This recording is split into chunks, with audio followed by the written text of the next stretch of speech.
Olá a todos e a todas que nos acompanham nesta, que é a segunda edição do Diálogos DC 90 anos.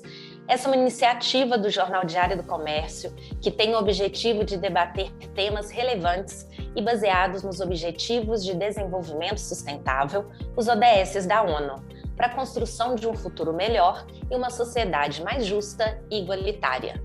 Nós começamos Diálogos DC em julho, com o primeiro debate que discutiu a qualidade da educação e da cultura. Foi uma conversa inspiradora, falamos sobre a necessidade de se construir uma escola que seja realmente para todos, os desafios da gestão na área cultural e a urgência do envolvimento de toda a sociedade nesses projetos de formação do cidadão. Se você não viu esse debate, eu aconselho, assim que terminar esse nosso encontro hoje, voltar lá no YouTube do Diário do Comércio e assistir esse primeiro também. E hoje continuamos falando sobre os desafios na construção de um futuro melhor, mas desta vez nós vamos focar a conversa na qualidade da inovação e da produção tecnológica. Vamos debater os desafios e potenciais desse fazer inovação e como a produção tecnológica pode contribuir para a consolidação dos ODS, principalmente o de número 8, o que se refere a trabalho decente e crescimento econômico, e também o ODS de número 9, que é ligado à indústria, inovação e infraestrutura. E antes de eu anunciar aqui todos os nossos convidados, eu gostaria de chamar a presidente do Diário do Comércio, Adriana Mus, para as boas-vindas. Oi, Adriana. Oi, Paola, muito obrigada. Olá a todas e todos que nos assistem. Alegria estar aqui com vocês, debatendo esse tema tão importante, né? Inovação e produção tecnológica, dentro dessa agenda que a gente considera tão urgente, que é a consolidação dos ODS, né, para o desenvolvimento de Minas Gerais. E o Diário do Comércio tem se dedicado, né, a essa causa já há muito tempo, né? Ele trouxe essa pauta cedo, antes mesmo dos Objetivos do Milênio se transformarem em Objetivos de Desenvolvimento Sustentável, porque a gente entende que ele reafirma a história do jornal e o seu compromisso com o jornalismo propositivo e engajado com o desenvolvimento de Minas Gerais. Né? A nossa atuação tem sido principalmente por meio do Movimento Minas 2032, que é uma articulação da sociedade para a construção de um projeto de futuro, tendo como premissa os Objetivos de Desenvolvimento Sustentável. E a gente entende que esse é um movimento que precisa da participação da sociedade, e é por isso que a gente traz esses convidados para o debate, né? E também chamamos todos vocês que nos assistem para essa conversa. Né? É muito importante que a gente aprofunde nas questões e entenda, né, os nossos gargalos para que a gente aponte caminhos, né? E por isso que a gente vem defendendo o jornalismo propositivo, por entender que a gente precisa ser luz, que a gente precisa trazer referências e propostas, né, de caminho para a construção de um projeto de futuro por meio da articulação. Então, essa é a proposta. Eu queria agradecer mais uma vez a todos vocês que aceitaram esse nosso convite e desejo uma boa conversa. Muito obrigada, Adriana. Bom, assim, né, o debate nem começou, mas só essa introdução aqui que já fizemos, a gente percebe assim, que temos muito o que conversar hoje. Eu falei aqui, né, sobre a discussão da primeira edição do Diálogos, que foi sobre educação e cultura, e que hoje a gente vai falar sobre tecnologia e inovação. Mas a gente faz uma pergunta, né? Assim, será que essas áreas não estariam interligadas, né? Aquele gap da escola para todos que conversamos lá na última edição não refletiria também na produção da inovação, né? E como a tecnologia pode contribuir com essa qualidade, né, da educação e da cultura? Essa é a bola que eu vou passar aqui para os convidados, que eu vou já começar aqui a apresentar. Quero muito ouvir todos. São verdadeiros evangelistas da inovação aqui em Minas, que têm feito a diferença nas instituições e para todo o ecossistema do Estado. Então, temos aqui o gerente geral de inovação, novos negócios e do AssoLab Ventures, na ArcelorMittal, o Rodrigo Carazoli, a gerente de negócios e parcerias da Fundep, a Janaína Bering, o cofundador do Rectal, João Rubens, o presidente do Sindinfo, o Fábio Veras, o diretor do Instituto Orior e representante do Movimento Minas 2032, o professor Raimundo Soares. A gente vai começar ouvindo o Rodrigo Carazoli. Vou até falar um pouquinho aqui da sua trajetória, que ele possui graduação e mestrado em estatísticas pelo FMG, desenvolveu carreira nas áreas de melhoria contínua e estratégia, participando de vários projetos importantes no Brasil e no exterior. Atualmente está como responsável pela área de inovação e desenvolvimento de novos negócios da ArcelorMittal Aços Longos Latam e o Açolab, que é o primeiro laboratório, né, de inovação aberta de uma empresa de aço no mundo e que está aqui em Minas Gerais. Então, bem-vindo, Rodrigo. Compartilha toda essa história com a gente. Bacana. Bom, obrigado, Paola. Obrigado, Adriana. É um prazer estar aqui com vocês. Quero começar parabenizando aí o Jornal Diário do Comércio pelos 90 anos, por essa iniciativa tão bacana do Diálogos DC, que tem trazido temas tão relevantes aí para a discussão. Quero também cumprimentar os meus colegas, pessoas queridas aí, o Fábio, Janaína, o João e o professor Raimundo. E eu vou trazer aqui uma visão sobre como nós temos trabalhado a inovação na ArcelorMittal e, em especial, como essas iniciativas contribuem para os ODS, né, em especial 8 e 9, como a gente falou, que é o trabalho decente, crescimento econômico, a indústria, a inovação e a infraestrutura. A ArcelorMittal é uma empresa centenária e que sempre teve um DNA muito inovador, seja por ter sido a primeira empresa na América Latina a ter um processo de produção integrado de aço, seja por ter lançado aí o primeiro e-commerce do segmento, seu sistema de franquias também, e por lá em 2018, como você falou agora há pouco, Paula, a gente lançou o primeiro laboratório de inovação aberta da indústria do aço no mundo, chamado Açolab, né? O Fábio, que está aqui também, nos ajudou muito, inclusive, nesse começo, e eu acredito fortemente que as empresas elas são mais efetivas e elas potencializam os seus impactos na sociedade quando elas, de fato, se abrem e passam a trabalhar mais em rede, mais em colaboração e em ecossistema, né? Isso envolve as startups, mas não somente as startups, envolve as universidades, as ICTs, os fundos de investimento, os empregados, os clientes, os fornecedores, ou seja, toda uma cadeia que pode trabalhar em conjunto para gerar inovação e fazer com que ela, de fato, seja cada vez mais efetiva. E, nesse sentido, a nossa estratégia de inovação é focada nas pessoas e não na tecnologia, né? Acho que esse é um ponto muito importante. A gente entende a tecnologia como sendo uma grande habilitadora desse processo, ela é realmente essencial, muitas vezes, para fazer a inovação acontecer, mas a inovação existe além da tecnologia e, sem dúvida nenhuma, a tecnologia é importante para mover, mas o que de fato é o cerne, o coração da inovação são as pessoas, né? E essa estratégia que nós chamamos aqui de people centricity, ela olha, né, as pessoas sobre diferentes aspectos, a gente chama de 5 Cs, que é a causa, o colaborador, o cliente, o capital consciente e a comunidade. Então, quando a gente pega a causa, né, por exemplo, no caso da ArcelorMittal, nós temos uma causa muito forte que são criar aços inteligentes para as pessoas e o planeta. A gente sabe que o aço a gente fala que é o tecido da vida, que está presente no nosso dia a dia aí, né, em várias situações. Muitas vezes a gente nem se dá conta de como ele é presente na nossa vida. Nós temos a oportunidade de estar com essa causa muito forte, alavancando aí resultado de outras empresas, ajudando as pessoas no seu dia a dia, nas suas vidas, e essa é uma causa realmente muito, muito forte, muito importante para nós.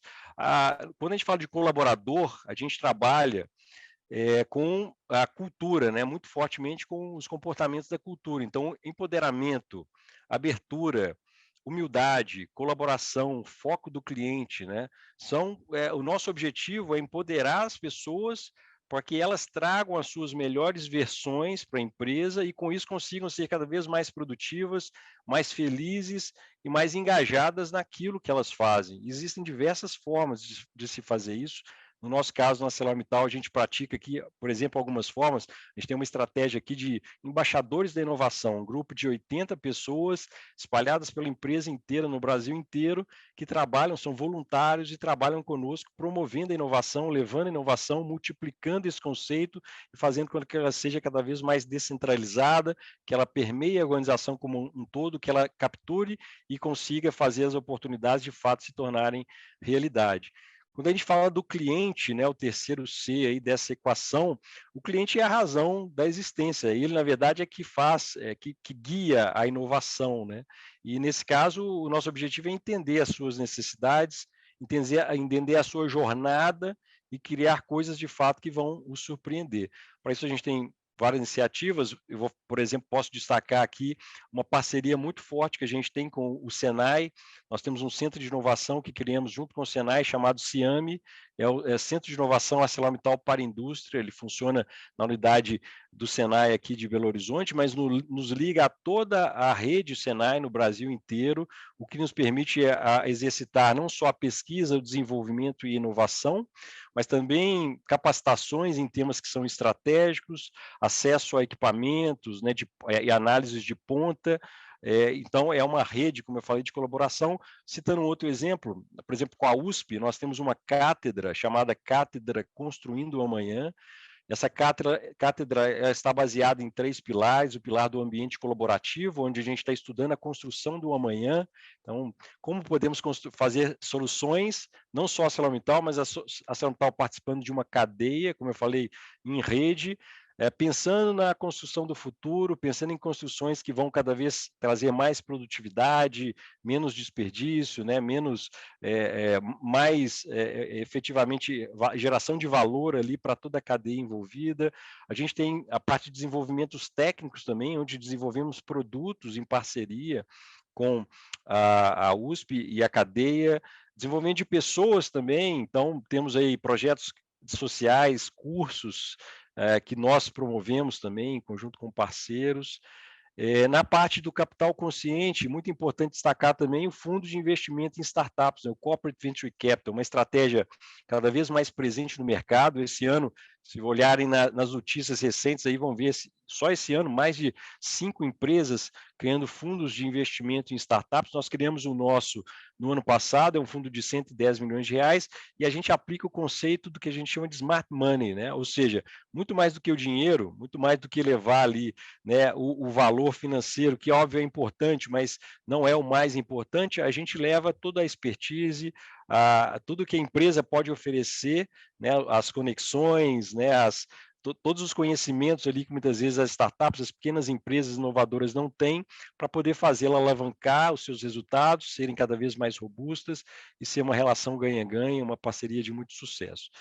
Temos também, né, fechando aí o senso de o C de comunidade, de ecossistema também, onde contamos com uma rede aí de mais de 12 mil parceiros nesse ecossistema. Muitos desses parceiros são startups. A gente tem hoje mais de 4 mil startups ligadas aqui à ArcelorMittal ou à Solab, mas temos também diversas instituições de pesquisa, não só no Brasil, fora do Brasil, os ICTs, né? Temos aí fundos de investimento, clientes participando, fornecedores também participando dessa cadeia, o que é muito importante. Desde 2018 já fizemos aí mais de 80 MVPs, né, produto mínimo viável, com startups e CTs em diversas áreas da empresa, uma estratégia muito transversal que pega desde uma área industrial, área de vendas, logística, suprimentos, marketing, e que traz resultados aí palpáveis para todos. Bom, acho que tem um outro ponto também muito importante para fechar essa primeira parte que eu gostaria de destacar, que são os desafios, né, dessa jornada, né? Essa é uma jornada quando você está fazendo inovação em grandes empresas, né? Existem desafios que precisam também ser trabalhados e que muitas vezes a gente se depara. Um desafio que eu vejo que é bastante comum é a cultura, né? Ter a cultura interna como alavanca para a inovação, criando um ambiente adequado, capacitando as pessoas. A gente falou de educação agora há pouco, é essencial, né? Capacitando as pessoas, estimulando a experimentação, né? E ao mesmo tempo acolhendo também as pessoas quando as coisas não dão certo, quando a falha acontece, porque a inovação ela vem, né, junto com a falha muitas vezes, e ela vai acontecer. Então entender essa falha como parte de um processo de aprendizagem que pode alavancar o resultado das empresas é essencial. Também outro ponto super importante é o alinhamento da inovação e da estratégia, porque a inovação, no final do dia, ela é meio, ela não é fim. Então, a gente precisa ter um alinhamento entre a inovação e a estratégia, inclusive com métricas e políticas que sejam adequadas, aí, políticas de incentivo que sejam adequadas adequadas para que a inovação aconteça. Um balanceamento de portfólio também, com iniciativas com foco na geração de resultado, não só no curto prazo, mas também no médio e longo prazo, considerando não somente os mercados em que a empresa já atua, mas também mercados adjacentes, apostas de futuro, que nem sempre é muito fácil de fazer, porque a maioria das empresas, principalmente aquelas muito bem-sucedidas, elas, em geral, estão apegadas ao passado, né? Então, se despegar disso, né, e criar coisas novas em mercados novos, que podem até competir com os atuais, é um grande desafio da inovação. E, por fim, não menos importante, quando a gente olha o quadro geral do Brasil, a gente sabe que, né, a maior parte das empresas que estão ativas são de pequeno porte, empresas com faturamento ali, né, até 2 milhões de reais. É muito importante que essas boas práticas das grandes empresas, elas sejam também socializadas com as pequenas empresas e que elas tenham apoio e incentivo para se tornarem cada vez mais produtivas, mais rentáveis, inovadoras e também inclusivas, né? Então, que eu gostaria de falar aqui para a gente aquecer aqui essa discussão. Obrigado aí. Mais do que aquecida a discussão, Rodrigo, obrigada. O Diário do Comércio, né, está sempre aí de olho nas ações da ArcelorMittal, que tem sido um exemplo, né, nesse fazer inovação, rende muito boas pautas nessa área, e muito legal ver, né, essa tradição do setor siderúrgico com essas soluções inovadoras, 4.000 startups, Smart Money, falamos muitas coisas aqui, muitos desafios, que bom ouvi-los. E agora, para dar continuidade, vou chamar a Janaína Bering, que está à frente aí como gerente de negócios e parcerias da Fundep, uma das mais reconhecidas lideranças femininas também do setor. A Janaína é graduada em Engenharia de Alimentos, tem mestrado em Ciência e Tecnologia pela Universidade Federal de Viçosa, é especialista em Gestão da Inovação e Estatística aplicada a processos, tem uma sólida experiência nas áreas de gestão dos processos de inovação tecnológica, em âmbito tanto público quanto do privado, é investidora e muito mais aqui, poderia render essa apresentação. Bem-vinda, Janaína. Muito obrigada, Paola, muito obrigada, Adriana e o Diário do Comércio pelo convite e privilégio de participar desse diálogo. Boa tarde a todos dessa mesa, que eu acompanho toda a jornada e me sinto lisonjeada em poder participar desse bate-papo com vocês. Bem, quando nós pensamos em desenvolvimento econômico e a competitividade de um país, é impossível não pensarmos na qualidade das inovações da produção tecnológica que a gente pode gerar. Eu tenho atuado, esse ano completa 20 anos no ecossistema de inovação e tenho acompanhado diversas iniciativas em diversos âmbitos, público, privado, junto ao governo, estabelecendo de alguma forma a indução de políticas públicas, e a gente percebe o quanto de oportunidade nós temos que explorar melhor, né, aqui no país. Em especial quando a gente pensa num país como o nosso, de extensões continentais, né, onde nós temos muitas riquezas, uma diversidade gigantesca, e principalmente quando nós analisamos cada uma das cadeias que são as nossas vocações. Mas será que a gente está, de fato, aproveitando todo esse potencial que nós temos? O que nos falta em termos da qualidade da inovação que é gerada, da produção científica que é gerada, principalmente da forma como essa produção ela é gerada, que hoje a gente tem uma participação muito grande e efetiva no que diz respeito, por exemplo, à geração de papers, de artigos, né? Mas quando a gente pensa principalmente nas inovações que chegam até o mercado e todo o nosso potencial de geração de capital intelectual, né, que muitas vezes a gente acaba não retendo esses talentos, porque nós somos reconhecidos muito por exportarmos commodities e também acabamos sendo reconhecidos por exportarmos cérebros. Mas o que a gente tem feito hoje para poder equilibrar melhor essa balança comercial e reter os nossos talentos aqui no Brasil? Então, hoje a gente pensa em toda essa capacidade de geração de mão de obra qualificada, né, que nós temos hoje esse grande potencial de construir talentos em diversas vertentes, e como que a gente poderia, de alguma forma, manter essa capacidade, esse capital intelectual aqui no país e possibilitando uma maior contribuição para a nossa indústria nacional. Então, eu quero trazer esse olhar muito da provocação, né, de alguns conceitos que a gente tem aqui, e como que a gente tem considerado esse impacto que a tecnologia tem no nosso mercado de trabalho. Então, quando a gente analisa todos os avanços tecnológicos que surgem, né, com as novas soluções para o mercado mais produtivo, lucrativo, o que resulta certamente, né, são profundas transformações, como, por exemplo, a extinção de alguns determinados cargos à medida que a gente vai investindo numa maior qualificação da mão de obra nacional.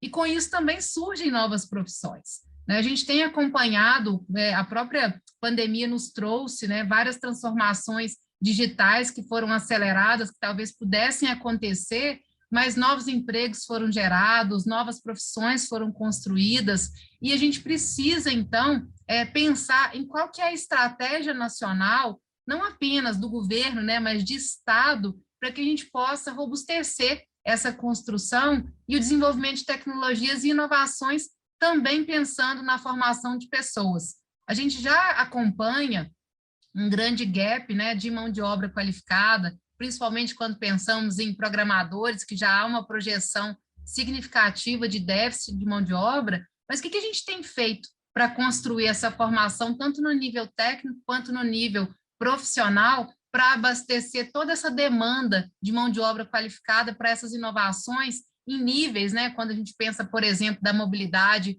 sustentável, toda a transição energética que nós vamos ter que passar, como que essa mão de obra está sendo capacitada e formada a tempo de também buscarmos um maior protagonismo no nível nacional, né? Para que a gente não seja, daqui a pouco, importador somente de tecnologias, mas que nós possamos abastecer as nossas demandas nacionais e também, por que não, concorrermos no fornecimento dessas tecnologias no nível global. Hoje, por exemplo, né, quando a gente pensa em ações que já acontecem no Brasil, a gente pode citar, né, um projeto que a gente tem conduzido junto com a Fundep, eu tenho participado diretamente da construção de alguns programas que envolvem desde a iniciativa privada, as universidades, centros de pesquisa e o próprio governo, onde a gente tem buscado perenizar, de alguma forma, os investimentos em ciência, tecnologia e inovação. E nesses programas estruturantes que têm sido induzidos junto ao governo federal, um dos focos tem sido prioritariamente a formação dessas mãos de obras qualificadas, né, dessas pessoas, para que elas possam suprir não somente a parte de desenvolvimento de soluções, mas a parte de manutenção, toda a parte de desenvolvimento, inclusive, da cultura da inovação que precisa ser focada dentro das empresas para que elas possam protagonizar toda essa transformação pela qual nós estamos passando. E aí um grande exemplo que eu gosto de citar, né, dessa transformação que a gente tem sofrido em termos de uma estratégia mais perene, que contamos com o apoio do governo federal, é o programa Rota 2030, que é um programa que tem o foco na cadeia automotiva, mas que já é considerado uma evolução do Inovar Alto, um programa que começou a ser desenvolvido em 2018 e que tem esse foco em desenvolver toda a cadeia, não apenas as montadoras, mas toda a cadeia de sistemistas, fornecedores, passando por esse processo de formação e qualificação de pessoas, para que possa aumentar essa competitividade.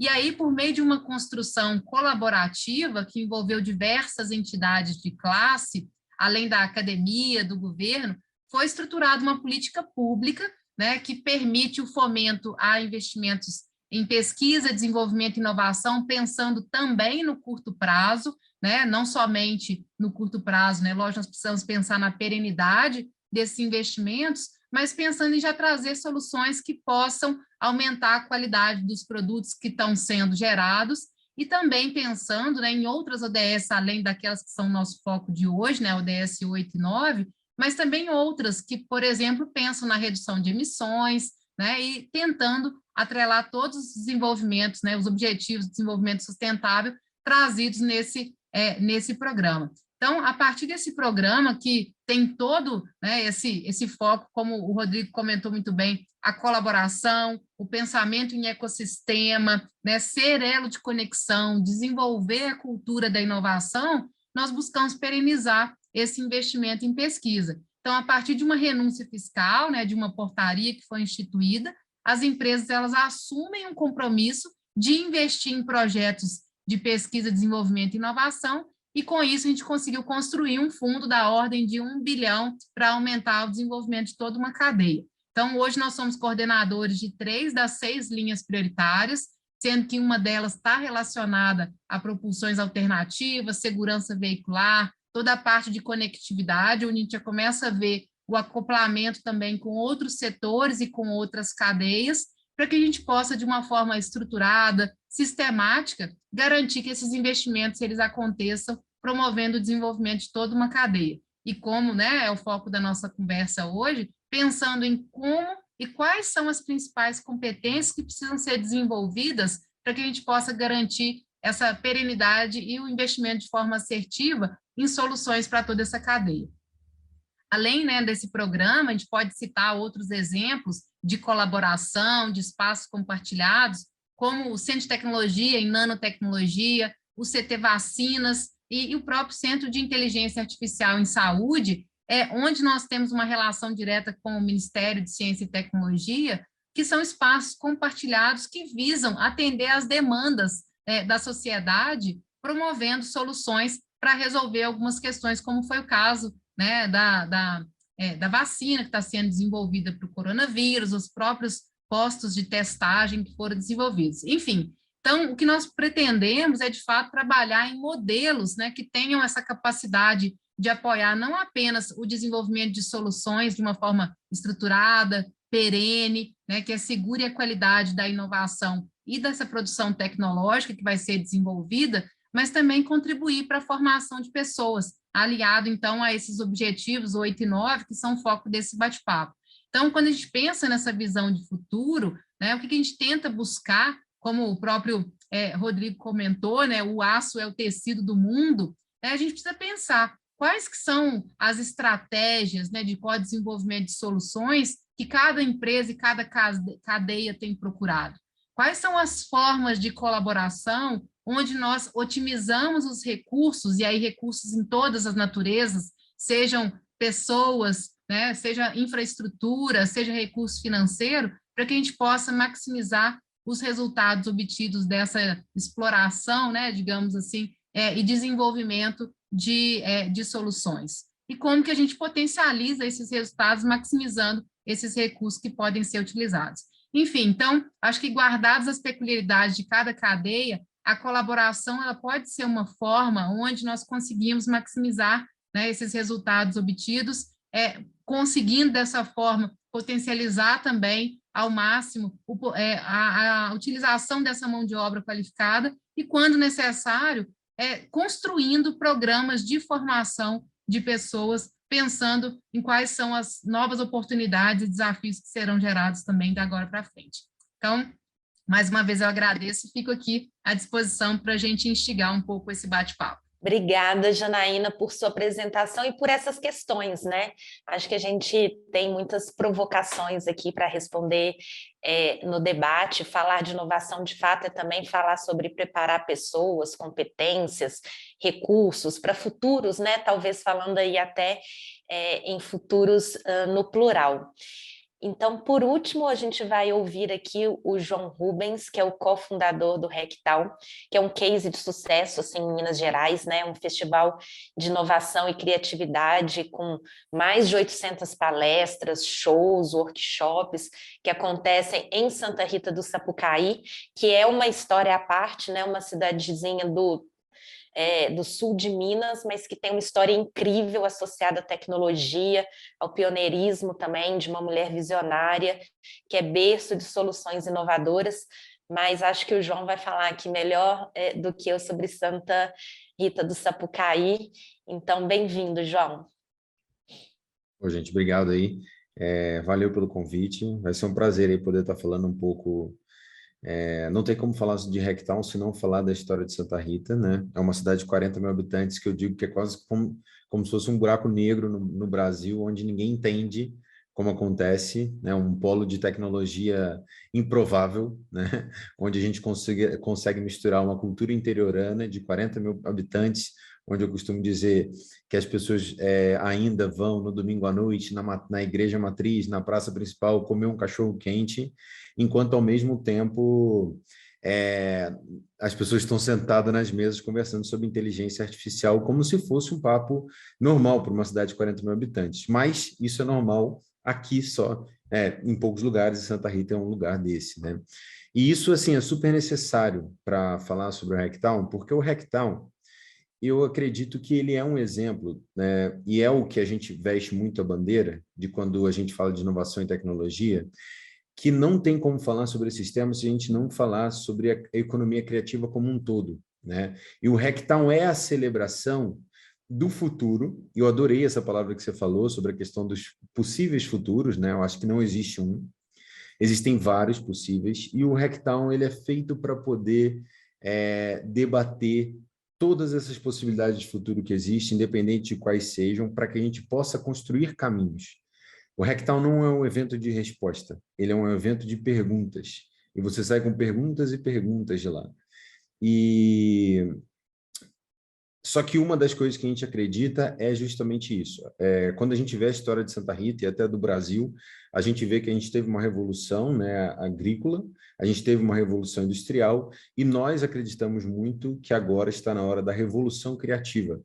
E o Hacktown é para celebrar isso. Não tem jeito de não trazermos esse tipo de assunto para dentro do evento, porque a gente acredita que a criatividade vai ter um papel essencial e cada vez maior, sejam nas indústrias, sejam nas novas profissões que vão surgir, que é impossível a gente determinar quais sejam, né? E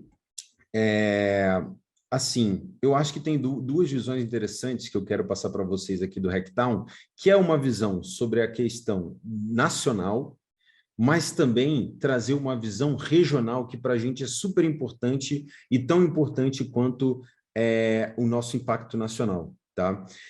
Então, assim, nacionalmente, o Hacktown ele é um evento que ele se propõe a ir muito além do que a maioria das propostas que existem no Brasil, que é falar, vamos fazer um evento para trocar cartão de visita. Eu falo, cara, o Hacktown, antes de ser um evento de cartão de visita, ele é um evento de conexões humanas. Qual que é a diferença?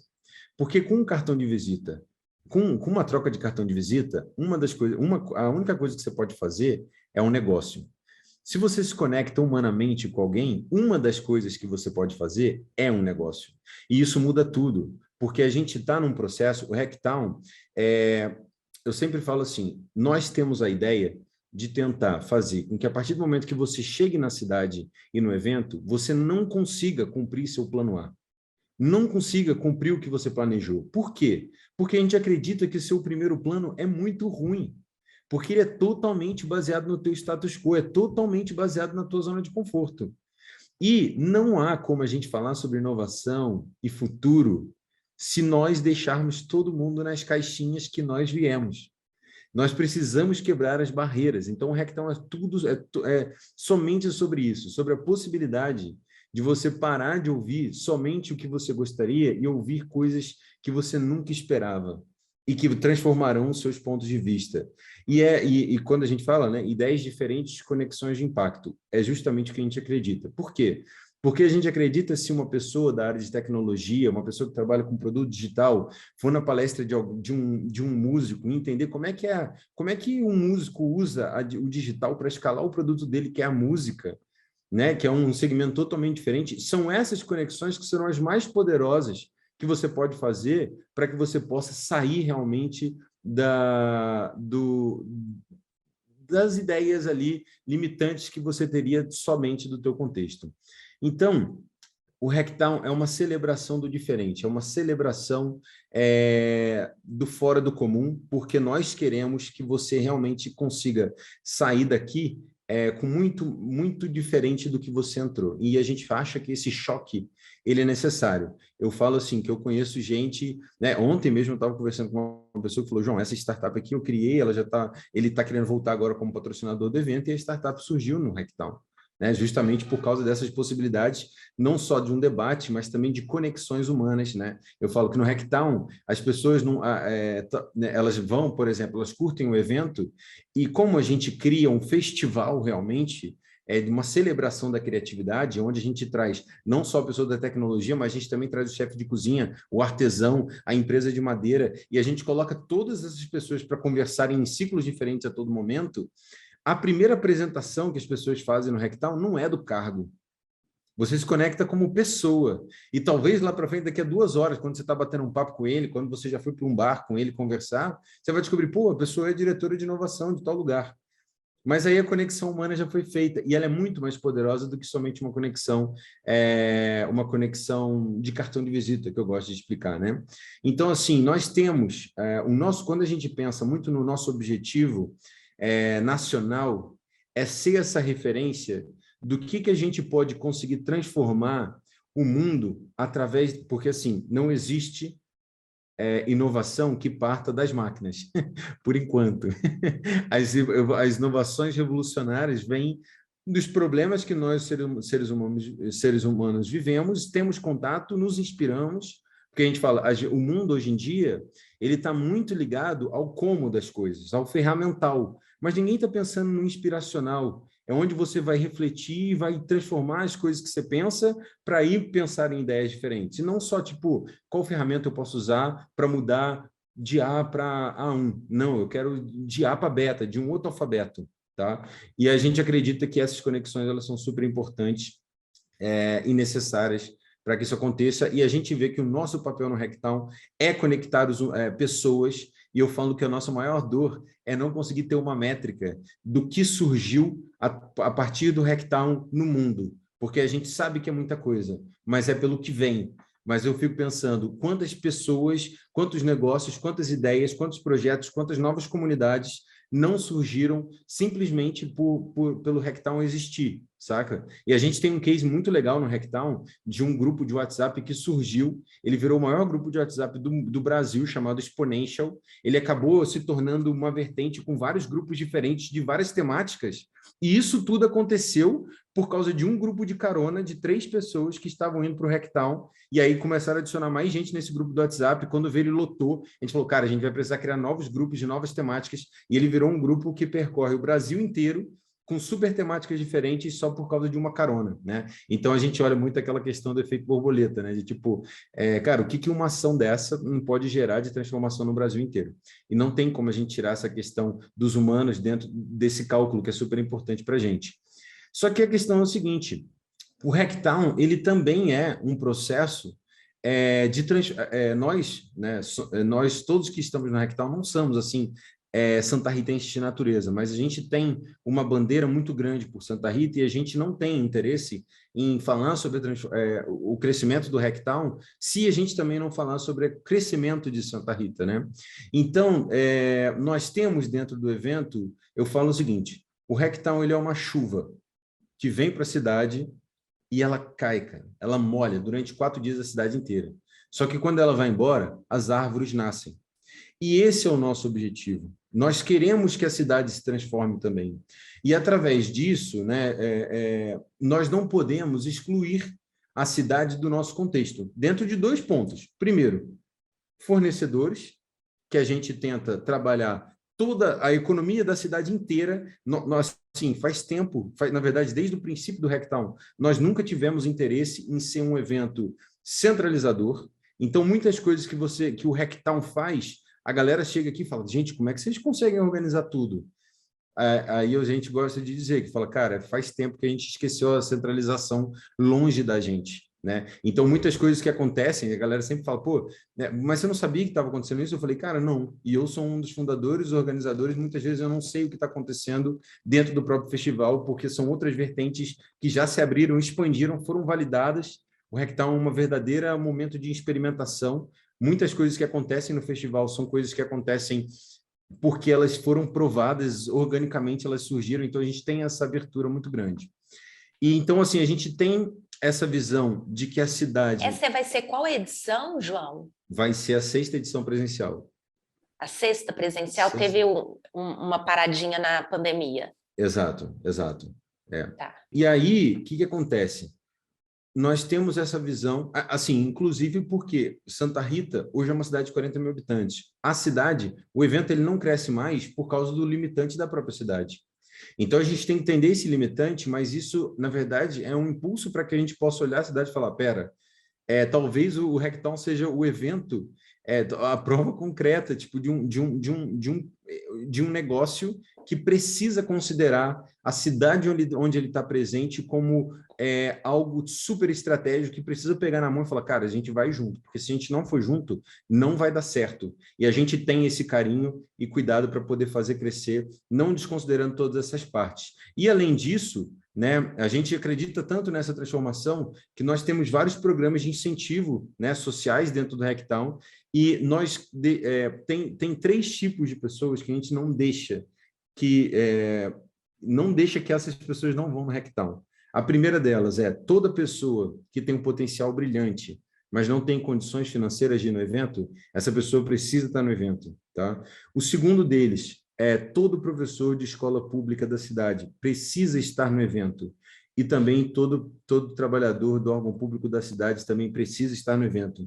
Esses 3 perfis a gente não aceita que não estejam no evento. Por isso, hoje, eles são o único grupo do evento que paga um valor irrisório de ingresso para que ele possa ir, tá? E esse dinheiro nem vai para a gente tem alguns parceiros, umas ONGs parceiras locais, que pegam esse dinheiro e reinvestem em projetos criativos que acontecem em outros momentos da cidade, para também popular a cidade de outras atividades e promover a criatividade em outras vertentes. Então, assim, nós não aceitamos que essa galera não vá no evento, a gente quer que todo mundo esteja aqui, porque a gente acredita que se a gente transformar esses 3 pilares da cidade, a gente tem muito mais facilidade de transformar a cidade como um todo. Então, assim, não quero me alongar muito, acho que já até foi meu tempo ali, mas tentei fazer um resumo um pouco de tudo que acontece, de forma totalmente construir, baseado no que as pessoas foram falando aí, e acho que agora a gente também pode conversar um pouco. João, e muito obrigada pela fala, e uma dúvida, assim, porque tem muita gente que compara, né, o Hacktown ao SXSW, que é o principal também evento de inovação e criatividade que é realizado anualmente nos Estados Unidos, né, no Texas. O que você acha dessa comparação? Assim, a gente fica muito feliz, realmente nós, né, pegamos essa inspiração de poder construir isso, mas a grande questão, eu acho que isso é até legal você falar, porque a gente teve alguns cases parecidos que aconteceram no Hacktown que podem inspirar isso também, que é o seguinte, nós, como Hacktown, buscamos a nossa autenticidade. Por quê? Eu acho que não tem como a gente falar sobre economia criativa se a gente isola esse elemento que é super importante dentro dessa nova economia, que é o quanto você realmente é autoral nas coisas que você faz, o quanto você é original, né? Então, assim, como tudo na vida, a gente costuma dizer, nada se cria, tudo se copia, né? E a gente tem que, na vida inteira, a gente tem que buscar inspiração, seja na arte, na cultura, em várias áreas diferentes. É desses elementos que, quanto mais você bebe dessas fontes, mais você tem capacidade para poder construir coisas que são suas. Então, assim, da mesma forma que a gente se inspirou na XSW, em vários outros festivais para poder construir o jeito que o Hacktown é hoje, a gente busca e a gente vê que nós já temos a nossa autoridade, a nossa autenticidade de falar o seguinte, nós somos diferentes por causa disso, disso e disso, e a gente não quer ser igual. A gente quer ser o Festival Hacktown que está aqui, independente das fontes que a gente bebeu. E aí, sabe o que é o mais interessante disso? É que você não tem noção o tanto de pessoas que já vieram no Hacktown e saíram daqui com a sensação seguinte, isso precisa rolar na minha cidade. E depois elas vêm conversar com a gente falando assim, pô, ô João, cara, a gente pode bater um papo porque eu tô querendo fazer um negócio igual lá na minha cidade. Eu falei, velho, vamos bater um papo, vamos conversar, eu vou te passar tudo.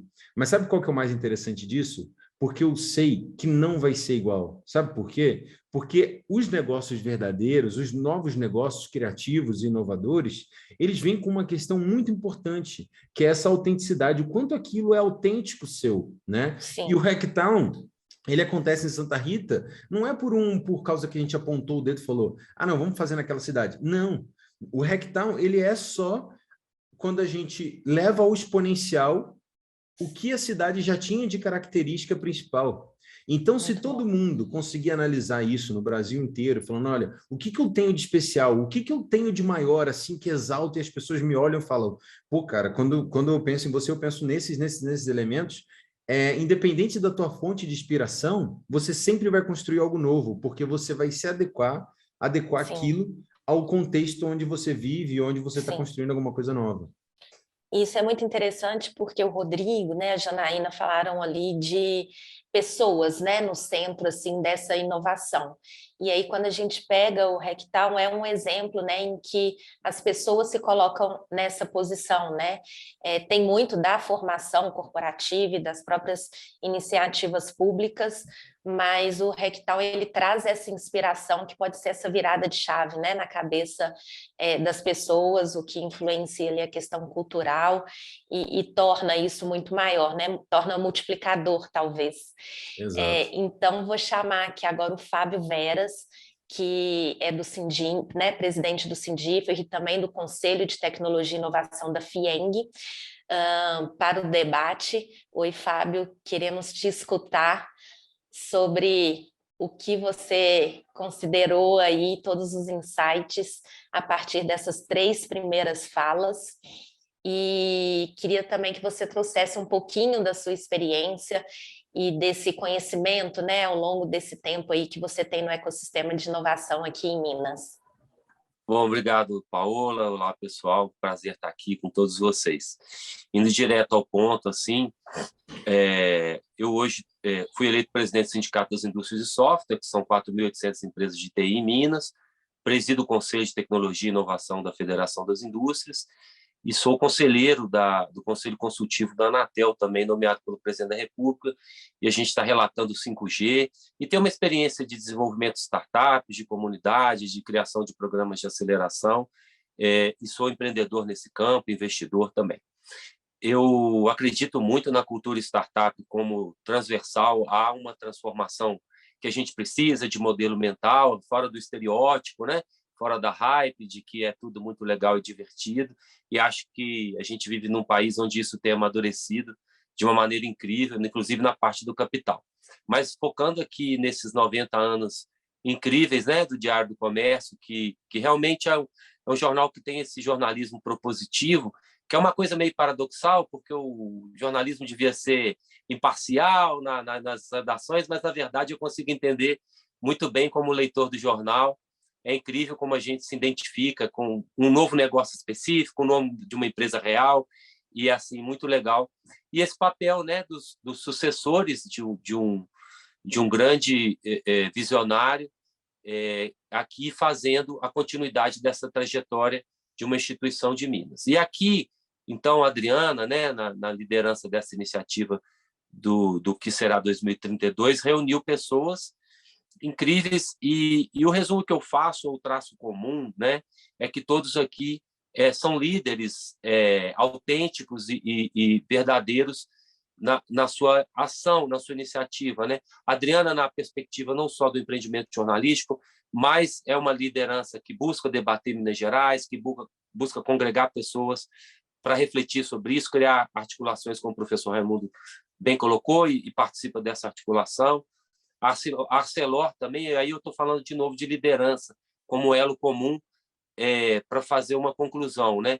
A Arcelor foi a alta direção, uma pessoa muito discreta, né? Que se você passa por ele na rua, você não dá nada por ele, que tem um jeito assim muito caladão e quieto, que é o Jefferson de Paula, esse cara que decantou e decidiu fazer inovação quando ninguém tinha cartão de visita de inovação nessa empresa, e é uma empresa muito conservadora, como toda siderúrgica extremamente rigorosa, com protocolos e processos, avessa até, eu diria, a essa inovação criativa, mas muito buscando a inovação tecnológica, e ele fez essa interseção de uma maneira incrível e trouxe a liderança de pessoas como o Carazoli e a Paula, estruturou isso, e hoje eles dão sequência de uma maneira incrível. O primeiro fundo de venture de corporate capital de Minas, né? Isso tudo é sempre uma inspiração. Quando a gente criou o FIENG-Lab, era exatamente para nutrir as empresas dessas possibilidades, e a gente vê esses frutos cada vez mais multiplicando. A Janaína também com uma história de biotecnologia, de pesquisa, de aplicação, de investimento, de resultado, Fundep. A Paola também uma liderança da comunicação e que inspira, né? e que multiplica, e o João, com pessoas incríveis lá em Santa Rita, o Marcos, dão sequência a uma tradição de uma cidade inovadora, desde que uma mulher resolveu se divorciar do ex-embaixador do Japão e teve uma ideia visionária que mudou uma cidade, uma região ali.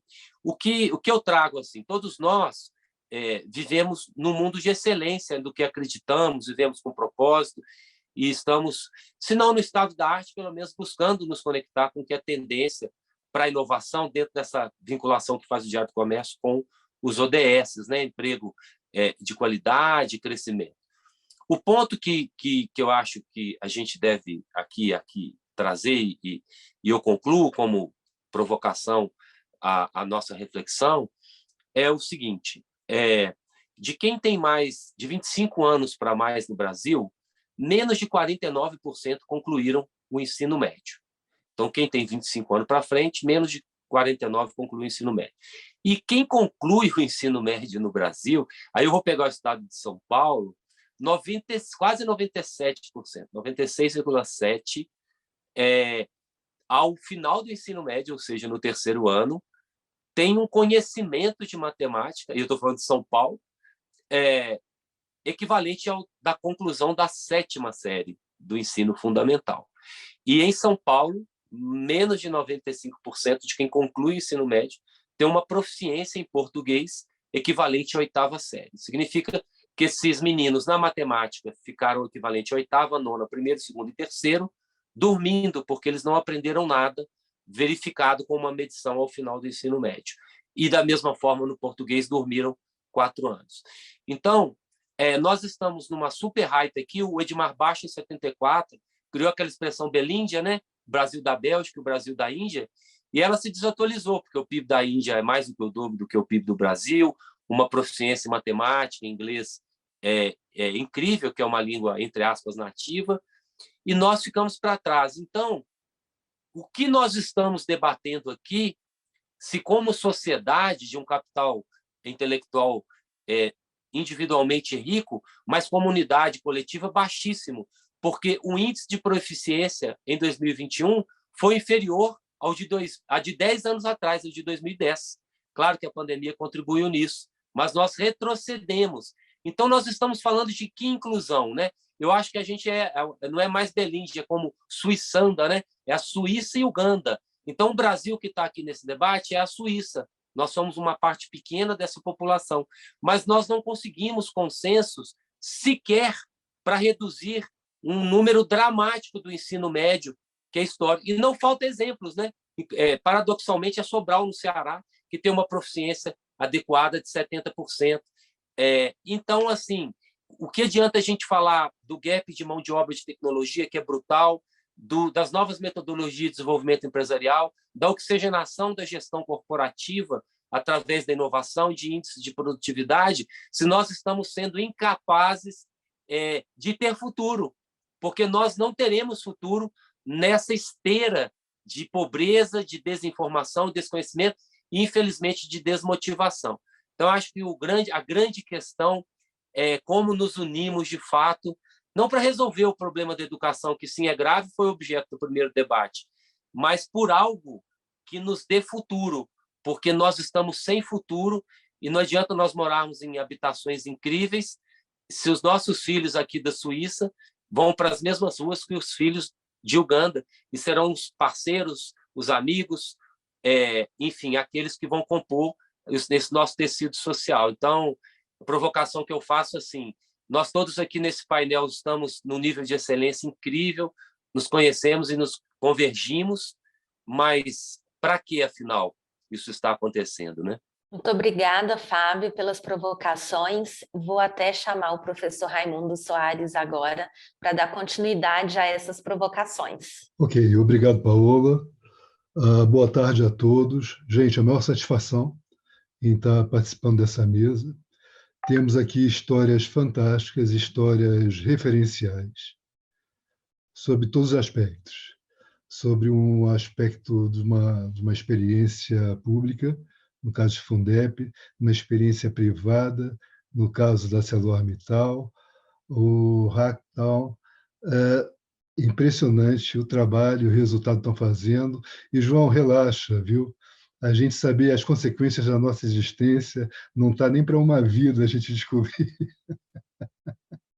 descobrir isso. É igual a ondinha, né? A gente coloca semente no mundo, ela vai. É igual a filho, né? Exato. A gente coloca um filho no mundo, coloca o filho para o mundo, né? E ele vai construir a história que ele tiver que É isso aí. construir, né? Mas fantástico, parabéns pelo trabalho de todos que foram apresentados aqui.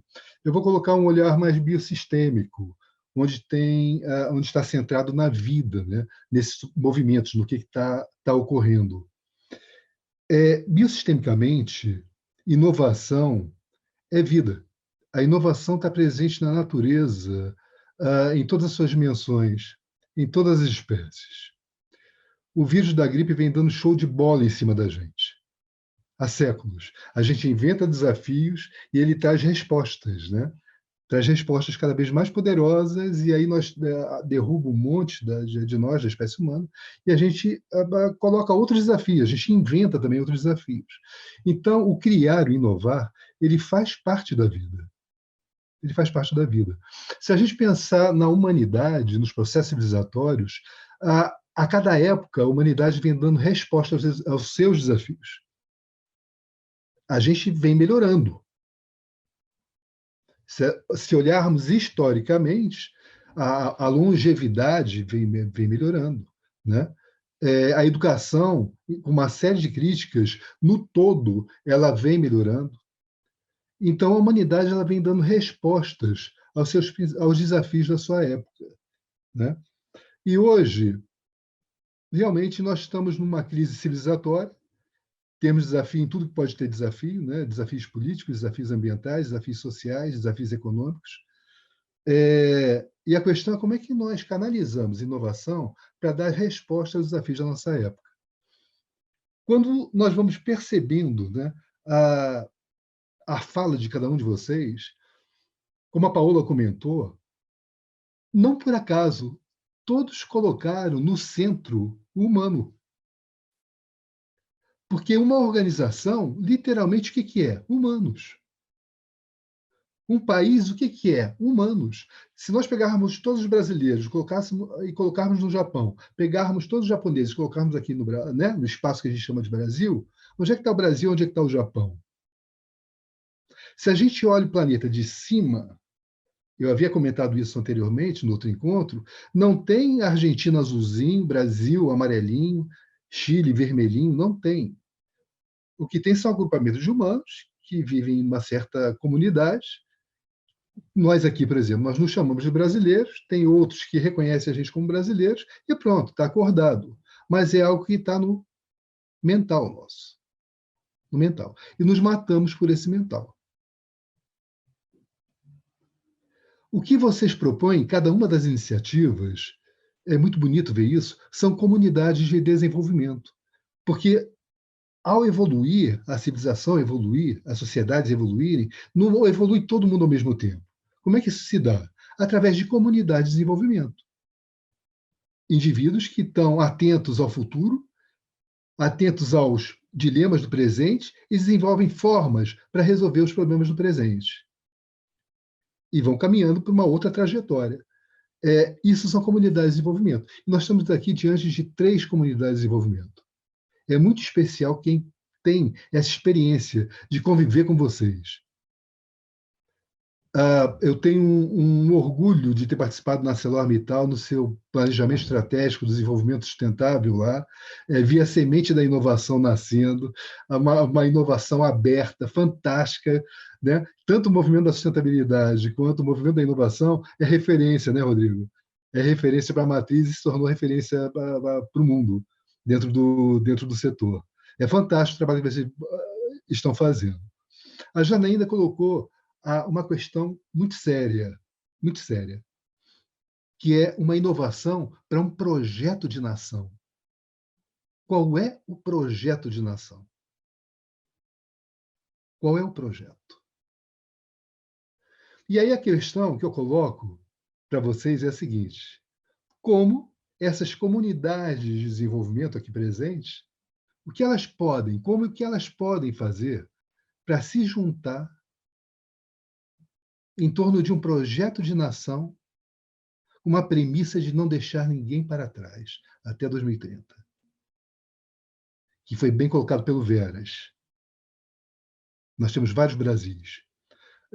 Nosso país é fantástico. Quando o policial me para no trânsito, ele fica olhando para mim assim, porque eu tenho a carteira de reservista do Rio, a carteira de motorista de Minas, a carteira de identidade de Gramado, do Rio Grande do Sul, e meu CREA da Bahia. E eu vou para a Amazônia todo mês, em função dos projetos que a gente desenvolve lá. Nosso país é fantástico. Cada canto que a gente vai tem uma cultura, é um jeito. Mas eu gostaria de colocar essa questão, que estava na verdade, ela estava no denominador comum aí, né? Duas coisas que estavam. A primeira é humano. Quem não entende de humano não entende de empreendimento, não entende de fazer política, não entende de desenvolver uma ONG. Humano, ele é o centro e fim, né? Junto com a natureza, de tudo. Então, a questão é como juntarmos essas experiências em torno de um projeto de nação para não deixar ninguém para trás. Vocês percebem possibilidade de articulações? Muito boa provocação. Quem poderia começar respondendo? Posso sugerir? João, claro. Ladies first. A Janaína. Essa provocação eu vou falar à medida que também vou pensando, porque eu acho que essa é uma construção viva, né, dinâmica, e qualquer resposta que eu desse agora com a pretensão de ser uma resposta absoluta, ela seria errada, né? Então, acho que... É um hacktown na prática aqui. Né? Exatamente. Então, eu acho que a gente precisa realmente pensar de forma colaborativa de como não deixar ninguém para trás. Nós temos atuado na construção de políticas públicas, pensando em políticas de Estado, né, e não de governo, que perenizem, independente de 4 em 4 anos elas passarem por revisões, e o que a gente tem tentado trabalhar é com cadeias, né? Então, nessa lógica, porque se a gente for pensar em todo esse Brasil gigante que nós temos, com toda essa diversidade, nós não conseguiríamos alcançar um resultado esperado se a gente quiser fazer tudo ao mesmo tempo agora, né? Então, inicialmente, nós começamos trabalhando com cadeias, onde esse pensamento existe, e a formação, né, de pessoas que vai além até da própria demanda da indústria, né? Então, a gente tem trabalhado com programas que fomentam, inclusive, projetos que estão relacionados ao ensino básico e ensino médio, né? Tentando trabalhar no desenvolvimento não só das hard skills, mas de soft skills, meio que apadrinhando e adotando, né, alguns programas que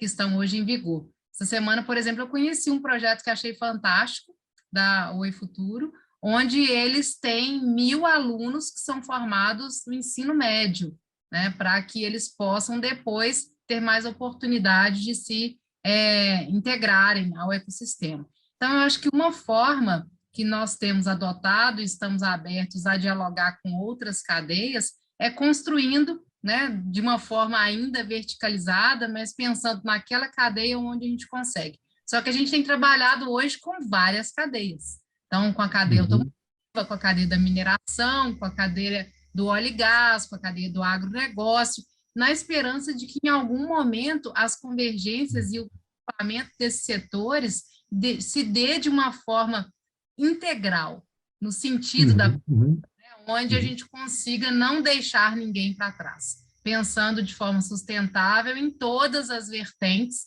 né, e não só no aumento da produtividade industrial. Então, do nosso lado, é isso que nós temos feito, e de uma forma muito aberta e colaborativa, para dialogar e aprender, né, com outros também, e estamos abertos a, né, todos os projetos, como a gente já tem feito com o Hacktown, como a gente tem feito com o ArcelorMittal, lá na FIENG, no Sindiinfor, enfim. Então, colaboração, eu acho que é a palavra de ordem, e um termo que eu costumo usar, né, eu acho que nós temos que nos despir do nosso ecossistema para que a gente possa construir um ecossistema forte, né? Então, acho que esse pode ser um caminho também.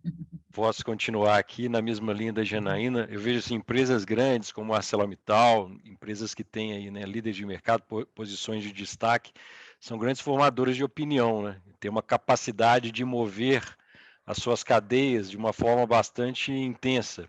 Então, você pega a cadeia do aço, por exemplo, que é o nosso caso, é uma cadeia que se permeia em vários negócios, né? Como eu falei, aço tecido da vida, ele está no dia a dia das pessoas, e então, como a ArcelorMittal, por exemplo, ela tenta unir a sua cadeia de fornecedores, os seus clientes em torno da construção dessa inovação, de forma a influenciá-los para levar, né, conceitos, práticas que são melhores de mercado, não só do ponto de vista da inovação diretamente, mas, por exemplo, quando a gente fala de diversidade e inclusão, né, que é um tema super conectado à inovação. Não existe inovação, na minha opinião, sem a diversidade e a inclusão. Então, quando a gente leva e consegue influenciar a cadeia nesses conceitos, de centrar a inovação nas pessoas, de ter as pessoas como fonte ali para drivar essas inovações e ter a tecnologia como sendo essa habilitadora, essa catalisadora do processo, a gente consegue ter movimentos mais efetivos, né? Fazendo a cadeia toda se unir de uma forma mais efetiva. E acho que tem um ponto também muito importante, porque tem muita gente que olha para a inovação e olha para a tecnologia e pensa no lado negativo, né? A tecnologia como sendo excluindo pessoas e a inovação excluindo as pessoas. A gente precisa ressignificar isso para o conceito de inovação inclusiva, né? Aquela que vai fazer com que as pessoas participem cada vez mais, né? Possam ali se capacitar para participar e não excluí-las, porque senão a gente cria uma barreira e começa a achar que, né, a inovação, que é o que vai nos levar adiante, ela pode nos causar problemas. Então, acho que esses conceitos são muito importantes e as grandes empresas, como eu falei lá no final da minha fala, né, a gente, e o Fábio falou muito bem, né, existem vários Brasis, e quando a gente olha o ambiente das empresas, o Brasil que prevalece é o Brasil das pequenas empresas. A maior parte das empresas que a gente tem no Brasil são pequenas empresas que não estão ainda estruturadas nesse sentido que a gente está falando aqui. Talvez algumas ainda estão num processo de convencimento, inclusive, nesse sentido. Então, a capacidade de influenciá-las, de levá-las, né, como essa rede, essa cadeia, para esse movimento é essencial. Eu cito aqui, por exemplo, também o movimento que a senhora está fazendo nem só no Brasil, no mundo inteiro relacionado à descarbonização. Então, nós temos metas, né, que foram traçadas, que valem não só para o Brasil, para o mundo inteiro. Temos estratégias e sozinhos não vamos fazer isso. A gente precisa de todos participando junto, né? Então, acho que esse é o movimento aí que a gente precisa fazer e se unir mais, às vezes até coopetindo, né? Muitas vezes também, para que a gente consiga, de fato, gerar esse resultado aí que vai impactar a todos. A gente tem feito um trabalho na Associação Comercial de Minas também de mapear o grau de maturidade das empresas. E o que a gente percebe é que muitas empresas não sabem nem o que é inovação. Então, às vezes, a gente tem que dar um passo atrás, né? Desenvolver a cultura de inovação. Mas o que é inovação? Algumas consideram que nem faz parte do rol de possibilidades inovar no seu negócio, muitas são prestadoras de serviço. Então, a gente, às vezes, precisa realmente olhar, né, tirando esses nossos óculos aqui da Suíça, e olhar com um outro olhar de quais são as ferramentas a gente precisa oferecer para essa grande massa de empresas que ainda desconhecem, para que elas minimamente consigam mapear as oportunidades existentes. Conceituação básica, cartilha, né, do que é necessário para que elas possam considerar a possibilidade de inovar.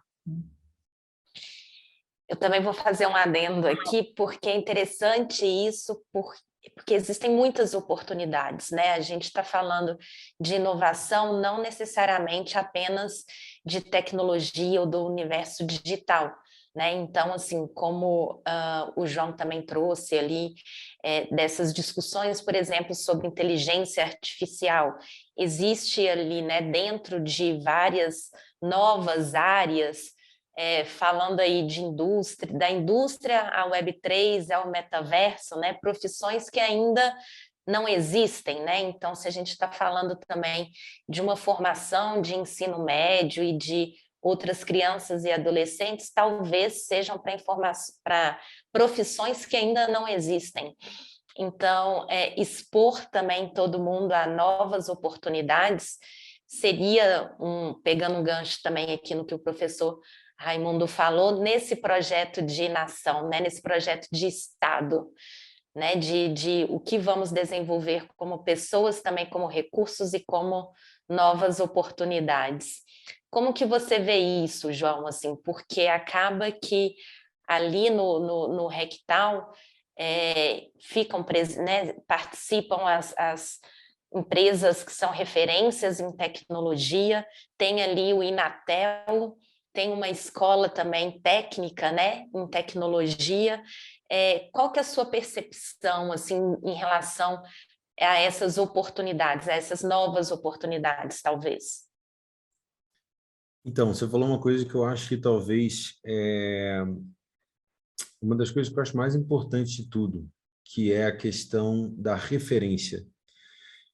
Eu fico impressionado no sentido de muitas vezes a gente estar olhando por essa visão que a gente tem e não perceber o quanto que as nossas referências nos ajudam a ter uma compreensão muito diferente de pessoas que não tiveram essa possibilidade no mundo, né? Eu acho que isso é super importante. E muitas vezes o Hacktown a gente usa como plataforma para transformar a referência da pessoa que está aqui no interior, que muitas vezes olha como parâmetro o concorrente, que na casinha do lado da dele, o comércio do lado, do outro lado da rua, na outra parte da cidade, e não olha globalmente, né? Isso não é uma culpa dele, é uma questão porque realmente ele está isolado dentro desse conteúdo todo. Então, a gente acredita muito nessa que a questão da referência ela é super importante. E entrando nesse assunto que vocês comentaram, né, como que a gente pode, né, se unir? Tem uma reflexão, né, como vocês disseram, acho que não consigo trazer respostas, mas eu acho que tem um ponto que eu acho que é super essencial, e que eu trago assim de trauma até da minha época que eu trabalhava e eu tinha que vender as minhas ideias para as pessoas, né, que estavam em uma posição superior a mim e que falavam sim ou não. Eu tinha uma dificuldade enorme nesse processo de conseguir convencê-los de algo que eu acreditava que era muito bom. Por quê? Porque, às vezes, o que eu sentia de dor, o que eu sentia de necessidade de mudança, muitas vezes não estava atrelado pelo que ele era cobrado. Então, às vezes, você chega e você tem uma ideia que você fala, pô, isso aqui, cara, vai transformar a empresa, vai gerar uma comunicação melhor com todo mundo, vai tal benefício. Só que aí você bate numa pessoa que está ali para dizer sim ou não para você e ele fala assim, peraí, cara, mas como é que isso aí vai conseguir me fazer provar, aumentar meu faturamento desse trimestre, que é o que eu sou cobrado? Então, eu acho que tem um ponto muito importante aí, que é a gente começar a refletir sobre o seguinte, quais são as métricas que nós temos que levar em consideração? Pessoas que estão em cargos de poder... E quais são as novas empresas, métricas, né? Que você com tem as que adicionar. Novas referências que você Exato, será que é só lucro? Será que é só lucro que a gente vai conseguir transformar? Porque, assim, para mim, o Brasil não deu certo já, tá ligado? Não deu certo, não dá certo. Quando a gente fala que a gente tem, sei lá quantos milhões de pessoas no Brasil que passam fome, então você fala, velho, não deu certo. Não é uma questão de tempo, né? A gente precisa de muito, muito tempo. Mas o que a gente vai fazer agora, né? E eu vejo que é muito assim. Eu acho que essa mesma lógica que eu vivia na minha vida, de chegar e bater na porta de alguém, de um projeto que eu queria levar para frente, eu falava, não, porque isso vai transformar tal coisa. E aí a gente chega num lugar que a pessoa fala, peraí, mas como é que isso vai me ajudar a me sair bem na mesma condição que eu estou lá em cima, que eu tenho um cara superior a mim que vai me cobrar de um resultado? E isso aí que você está me propondo não vai melhorar nada que eu tenho como objetivo. Então, uma reflexão mesmo sobre, assim, né, todo mundo que está numa posição hoje de transformação de mundo, de liderança, de conseguir transformar a cabeça das pessoas, trazer uma visão diferente, o quanto nós, né, deixamos somente na narrativa e o quanto nós consideramos esse impacto que a gente quer transformar como um objetivo realmente que a gente tem que alcançar, saca? Eu queria fazer um comentário rapidamente em cima disso que você está falando, João, porque aí começa a puxar o fio da meada.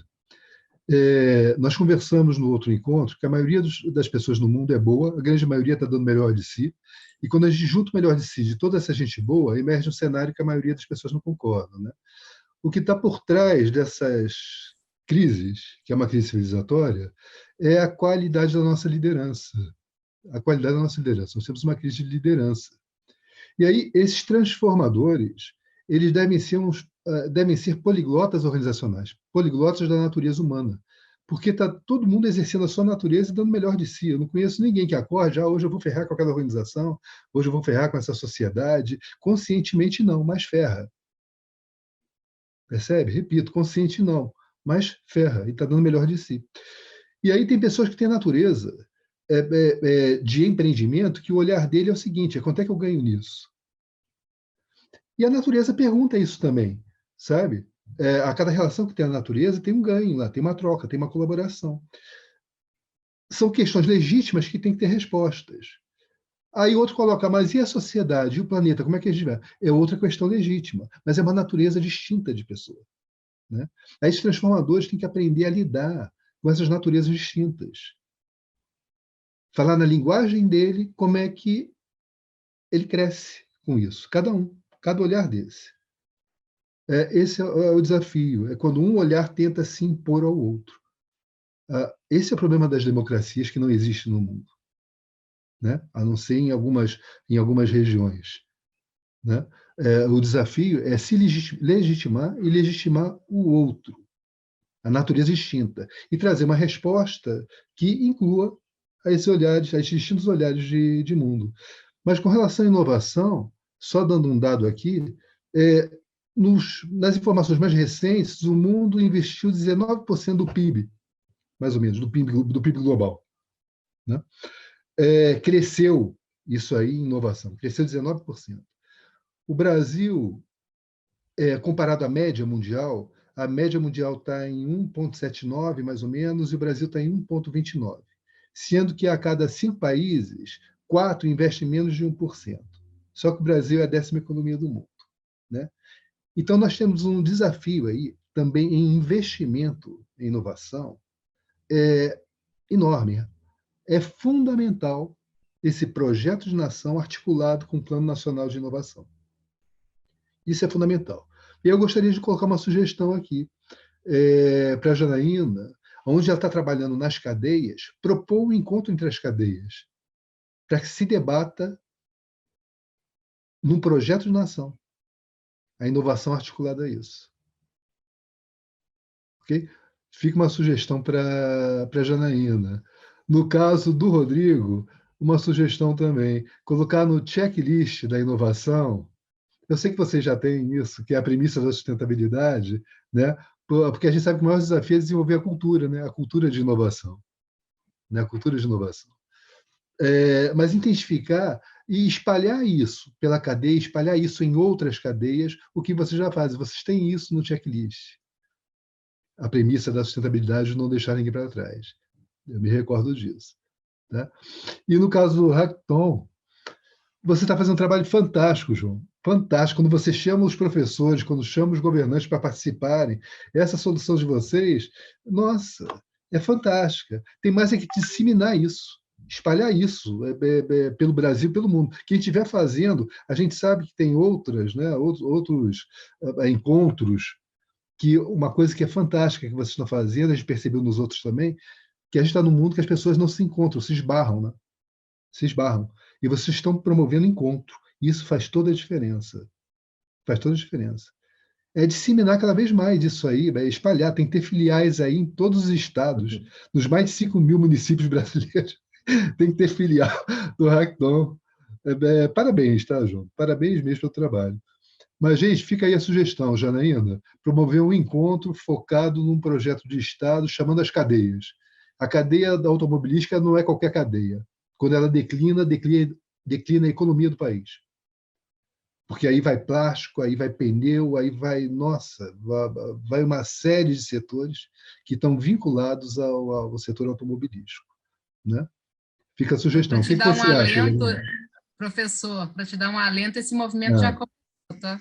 É o que a gente está chamando de acoplamento de setores. Então, já existe uma iniciativa dessa, onde, junto com o Ministério da Economia, a gente começou lá com o MIB, né, que é o Made in Brasil Integrado, apoiados também pela GIZ, o Acordo de Cooperação Brasil-Alemanha. Então, esse movimento já começou. É lógico que esse é um projeto que talvez eu participe daquela pedrinha, né, que vai ser colocada ao longo de um caminho e talvez eu nem colha, né, os resultados desse projeto, mas já se iniciou e a gente já começa a ver bons frutos nascendo do movimento, né? Então já começa. Mas obrigada pela beleza. sugestão. Que beleza. Você pode divulgar para a gente, pode divulgar aqui no estado de Minas, que é fundamental a gente entender para ver como é que Minas se posiciona diante de um projeto desse. Claro, Pode claro. ser? Claro. Poderemos Ótimo. trazer para as páginas do Diário do Comércio, né, Adriana? Isso. Obrigado, Paola. Contigo, tá bom? Mas obrigada, professor, por essas reflexões que nos ajudaram aqui a arrematar essa discussão, a pensar alguns caminhos possíveis aí para essa qualidade da inovação e da produção tecnológica. A gente está caminhando para o final, então só queria fazer uma última rodada aqui de últimas palavras, as considerações finais, rapidinho de cada um. Poderia começar, Fábio? Claro, bom, prazer gigante aqui estar com pessoas do bem, que acreditam na mudança e na transformação, né? E eu acho que a consideração aí que é transversal a todos nós é assim, entender que a inovação ela nunca foi natural, na verdade ela é antinatural, né? As pessoas buscam previsibilidade, buscam segurança, buscam certezas, e nenhum de nós é treinado para conviver com risco, sobretudo num mundo extremamente incerto, né? Onde a jornada de educação é mais incerta ainda. Hoje, o curso superior não representa mais essa ascensão socioeconômica que no passado, e a classe média continua ainda insistindo em trazer conhecimentos formais para os seus filhos e não ensinando a criar valor, né? E eu acho que a inovação, ela não é a hype, ela, na verdade, deveria ser a centralidade, né? Porque se todos nós pactuássemos que criar valor, né? Ou seja, acrescer algo e conviver com a incerteza são competências poderosas, então acho que a gente estaria junto em outro lugar, porque a gente ia descobrir que é a premissa de comunidade, de criação compartilhada e de tudo isso que a inovação gera. Então, acho que o nosso desafio é trazer para o nosso lado, né, daqueles que já acreditam, com que metodologias a gente pode permitir que as pessoas sintam menos desconforto com a inovação. Porque aí, dentro das corporações, haveriam menos barreiras, dentro do investimento haveria mais abertura. Mas, enfim, muito feliz de estar aqui com vocês nesse debate. A gente que agradece. Vou puxar aqui, então, a fila também, agradecendo Sim. a iniciativa, agradecendo o convite aqui, parabenizando essa iniciativa, agradecendo pelo convite. Falar que, bom, a gente está vivendo no mundo bunny, né, pessoal? O mundo bunny é frágil, é ansioso, é não linear, é incompreensível, então é praticamente impossível a gente decodificar tudo que está acontecendo. As variáveis são, né, muitas, mas a partir do momento que a gente assume o mindset de aprendiz, né, chama de mindset de crescimento, e se desata do mindset fixo, né, que é aquele que nos prende ao passado, a comportamentos que não podem ser mudados, e a partir do momento que a gente se abre mais, de fato, para a colaboração, as coisas vão acontecendo. E eu acredito fortemente aí na inovação como sendo esse caminho para que a gente se mantenha cada vez mais relevante e esteja preparado para enfrentar desafios que a gente nem sabe ainda quais vão ser, mas a gente sabe que eles vão chegar.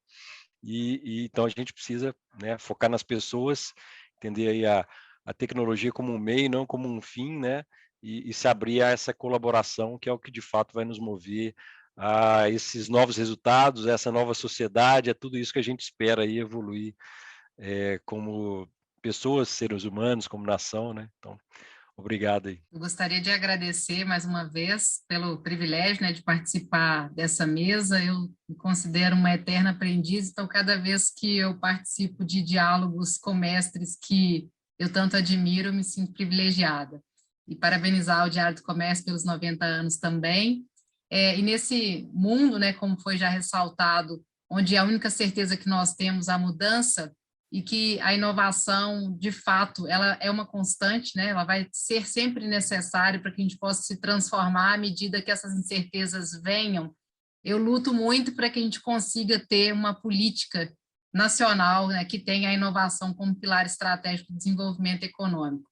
Então, acho que nós temos que nos unir, né, para que a gente possa colaborar, tentar criar um método sistematizado, né, para que isso não seja algo que a gente viva de soluços, né? Então, tem iniciativas que nascem e que morrem, e a gente acaba descontinuando cada uma das ações, e se inspirar, né? Acho que a gente também não precisa inventar a roda, se inspirar em grandes países, como China, como Índia, né? Que países com grandes populações conseguiram, em 50 anos, mudar a sua história. Como que isso foi feito? Né? A partir de uma estratégia nacional que teve toda uma metodologia aplicada. Então, acho que a gente fica, mas são 50 anos, mas se não começar, não chega, né? Então, eu acho que a gente precisa decodificar esses métodos, criar um método próprio nacional, e ter a sociedade como um elo dessa quíntupla hélice, né? Acho que é fundamental para que a gente possa garantir a implementação desse grande plano. Então, acho que nós precisamos lutar para que tenhamos, sim, uma grande política nacional de desenvolvimento sustentado na pesquisa, no desenvolvimento e na inovação, para que daqui, que sejam 50 anos, a gente possa ter uma história diferente a contar. Muito obrigada, mais uma vez, gente, pelo convite. Obrigada, Janaína. Bom, acho que falta eu, né? Sim. Bom, eu acho que é super legal. Valeu pelo convite. Eu acho que a mudança começa mais por momentos assim, que são momentos de muito mais perguntas do que respostas. Não existe a resposta certa. Eu acho que a gente está longe dela. Acho que a gente pode aprender muito com a vida, com a natureza, que mostra para a gente que tudo é questão de erro e acerto, erro e acerto. Eu acho que a inovação ajuda muito nessa perspectiva, de uma mentalidade de saber que não existem, não haverão projetos maravilhosos, perfeitos, soluções prontas, é sempre baseado na tentativa. E a inspiração, acredito, a inspiração, a referência, as perguntas são talvez o maior insumo que a gente possa ter para poder ir em busca de inovações que realmente são impactantes. Então, tenho certeza que todo mundo vai sair daqui com a cabeça. Eu já estou, desde o começo do papo, estou pensando, cara, como é que a gente pode trabalhar esse tipo de conceito dentro do que eu já faço, dentro dos projetos que a gente já tem, como é que a gente consegue englobar cada vez mais para que o meu negócio, né, meu projeto de vida, os meus objetivos não tragam somente o que, né, passamos os últimos 200 anos aí mirando, né, que é uma atitude muito mais egocêntrica, voltada ao resultado de umas coisas independente do contexto do todo. Como é que a gente pode transformar essa visão de mundo? Eu acho que é essencial. Eu acho que conversas desse jeito, como a gente tem hoje, são super necessárias para que a gente possa refletir e transformar. E obrigado, viu, gente? Parabéns, hein? Muito obrigada, João, Fábio, Rodrigo, professor Raimundo, Janaína. Encerramos aqui essa segunda edição do Diálogos DC 90 anos. Gostaria de agradecer também a você que nos assiste e queria convidá-los a continuarem acompanhando o Diálogos DC pelo YouTube no site www.diariodocomércio.com.br. No nosso próximo encontro, a gente vai debater a qualidade da cidadania e da democracia. Então, para encerrar, convido mais uma vez a presidente do Diário do Comércio, Adriana Mus, para fazer esse encerramento. Obrigada, Paola.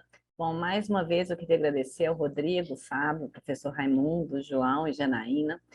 A minha cabeça que está fervilhando aqui, eu já fiz e desfiz pensamentos para esse fechamento,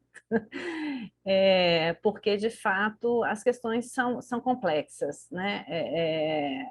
Houveram provocações intensas aqui, né? Que eu acho que é a base dessa construção conjunta, né?